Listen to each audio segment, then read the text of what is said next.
This is the story of a once thriving Watertown industry lured away to another city in another state, and the story of the people who also pulled up roots and moved with the company.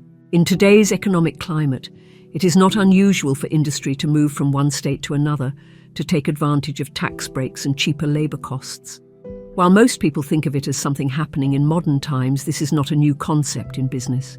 The truth is that it happened in the city of Watertown before the turn of the 20th century. In February 1868, the Davis Sewing Machine Company was started in Watertown by the Sheldons. The factory was equipped with the latest and most modern machinery, and the mechanical skills of the workers were said to be unsurpassed. Rumours were circulating indicating Davis was leaving town. However, no one took them seriously. It should not have come as any surprise to the people of Watertown when it was finally announced that the Davis Sewing Machine Company was indeed leaving Watertown. The company had been approached by the Dayton, Ohio Board of Trade, which was ultimately responsible for the Davis move. Dayton officials knew that when the company settled in Dayton, it would be second only to the car works factories in material and financial importance to their city. In January of 1889, the Davis Sewing Machine Company stockholders voted to transfer the company's manufactory and place of business, provided that Dayton fulfill its agreement to construct new buildings. In addition to agreeing to pay all costs associated with the move, the Board of Trade was required to raise the sum of $50,000. The donation was a condition upon which the Watertown Company would move to Dayton. This donation was raised through a grassroots effort. Dayton was canvassed in every section. Citizens gave whatever they could.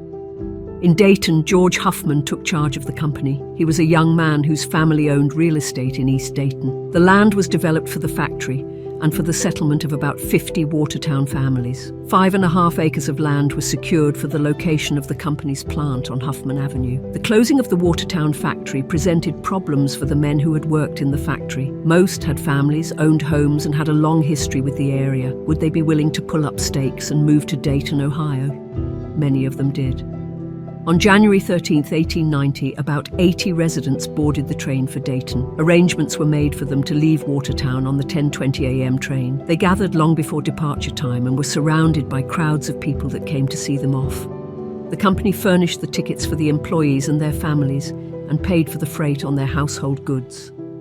Many went to Dayton in an effort to keep working until there was a job available back in Watertown. Some workers returned within a few months. Others stayed and made Dayton their new home. Some employees died there and were brought back to Watertown for burial. For a number of years, ties with Watertown remained strong, possibly because the Davis Company arranged for half-price train tickets for the families of those people who came from Watertown. This privilege was discontinued when the company discovered that the tickets were being used for picnic trips and also to travel to other locations rather than visiting relatives in Watertown.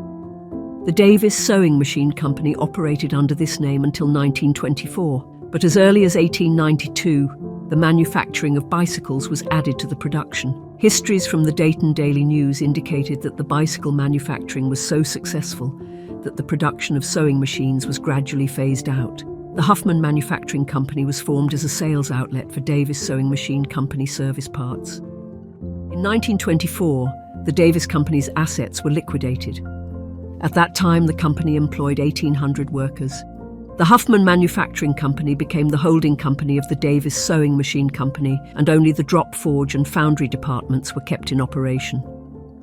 Huffman Manufacturing went into Huffy bicycle production in 1934, and during World War II made service equipment, bicycles and ammunition components for the government. In 1955, the factory was moved to Silver, Ohio.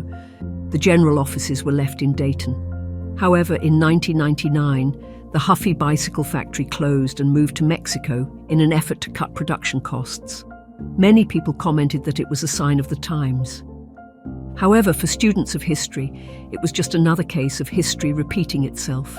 More importantly, some of the going-ons, or tragedies if you will, there are entire histories left untold and silenced by the men who were in control at the time.